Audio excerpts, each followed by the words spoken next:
But so I was also thinking, because there's a bit that we do personally, there's a bit we do the community, and then I was also thinking of like what in our religious traditions are helping us hold on to hope. You know, in the everyday. It doesn't have to be like as I said, the grand big hope. The whole world is at peace, and heaven has descended on earth. You know, may that come, but you know, probably tomorrow.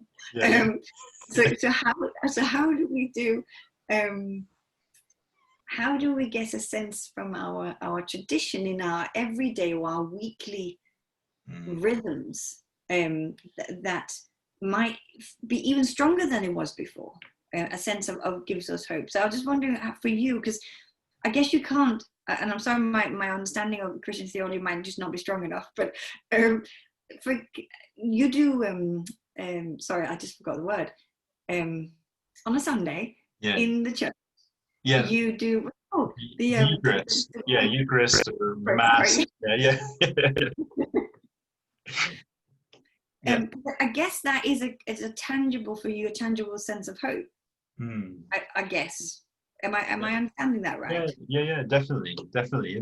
And so and that's like the, you know, going on that sense of, as you're saying, the kind of the kind of indwelling or overshadowing, I guess, of the glory of God in those moments. You know, so kind of the Eucharist being kind of the central sacrament of the church, where we say that in the kind of tangibility of bread and wine, in our fellowship with one another, somehow in that is the life-giving active Spirit of God, which is taking the ordinary and making them holy, that we can then take that holiness and bear that holiness out for the life of the world.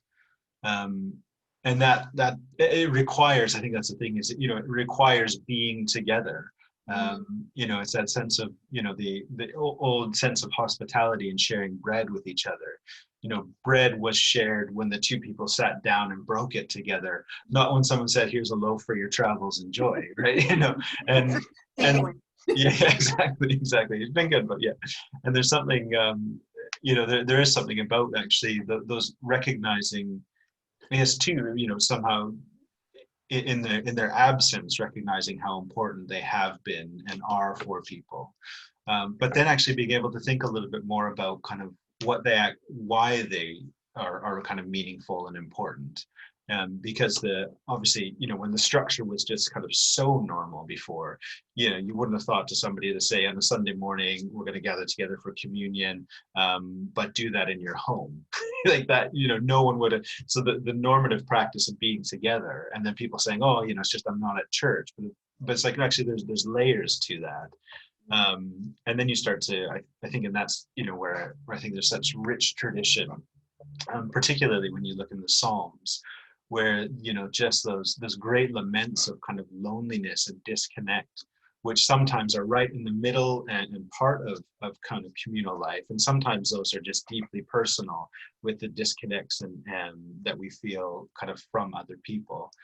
And I think for me, that one of the things I found really kind of life-giving is although I'm doing it alone in the sense of doing it kind of from my house, daily prayers, I've started doing it through kind of our Facebook Live on our church website, and through Facebook and with the church, and it's been really nice to actually be able to kind of, in a sense, I guess, kind of publicly offer those prayers on behalf of the community, and in those moments to myself, and recognize that actually in the midst of uncertainty and unknowing, and places where I don't feel I have any sort of words that is going to change it and make a difference, I'm kind of resting in kind of the faithfulness and the prayers of those who have gone before.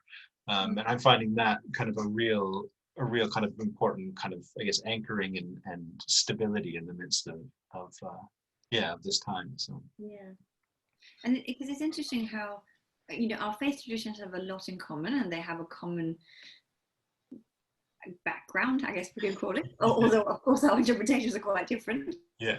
And yet, you know, we have the same symbols, but they mean something different, and we do something differently with them and at different times. So we of course also have bread and wine on a Friday night. So we have the candles first, you know, the lighting of bringing light, literally, that's the marker point. Like, when does Shabbat start for us? Well, it starts on a Friday night, and it's particularly in the act of lighting a candle. And we, every faith tradition has candles, as that bit is incredible, what it means to have a loud candle in front of you. And then we have the wine, and then we have the bread. And though it's not the same symbolism for us at all, it's more the act of blessing the bread is what's important. The bread itself doesn't have any spirituality in that sense, but of course what we do instead is that we have a tradition around baking it ourselves, or buying it, to be fair. But baking is really great. We do encourage everyone to bake it, and so there's that sense of, we talk about like the making of food and the preparation on the Friday, and the smells of the bread, and it's a quite specific kind of bread. It's very sweet. It's like a brioche. If you haven't had challah, it's very, very sweet. It's very enriched. It's meant to be very different from the rest of the week. And it sets that marker point that the next 24 hours are different. You're meant to do something different than the rest of your week.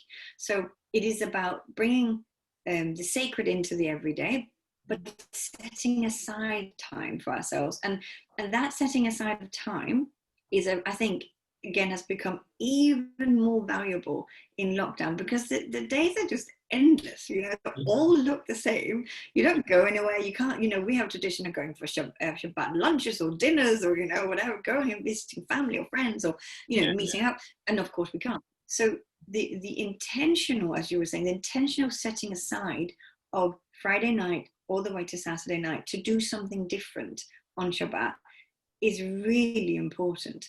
And there's so many ways of doing it, and the Orthodox does it in one way, and everybody does it slightly differently. But to realize that is what we should be doing, or that helps us, that is an act of hope. I find every time is that beautiful opening. I was like, thank God it's Friday. We're just crawling our way to Friday. Yes. And then we set this space, and we do whatever we do. So in my family here, we have a tradition of going for a walk, because that's a really important part of what we do with the kids. But it could be lots of other things. It doesn't have to be, now that we can't go to synagogue anymore, like, it can be so many different things. And because the two themes of Shabbat is about freedom and it's about creation, those two themes, again, are they're openings, they're incredibly hopeful. Freedom from our everyday, in the sense of we shouldn't be defined by what we do as a living necessarily. On Shabbat, we talk, I will never ask you what do you do. I might do it on a Thursday night, but on a Friday, I will not, because it's not about what you do for a living, it's about who you are.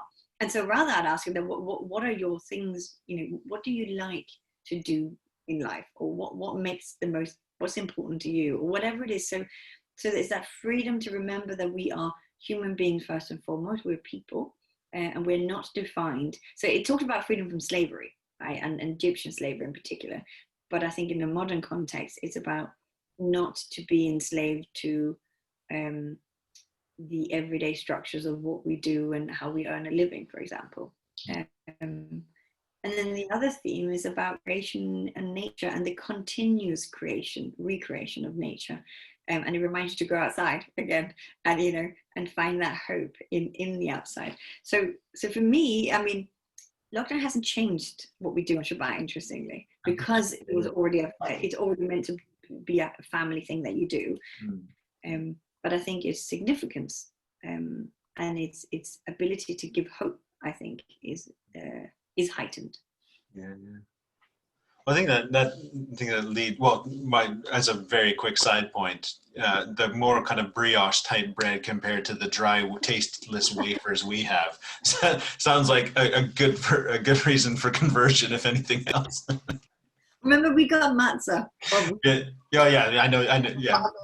That's pretty much the same thing. But even that's doing a lot better than our wafers. Yeah.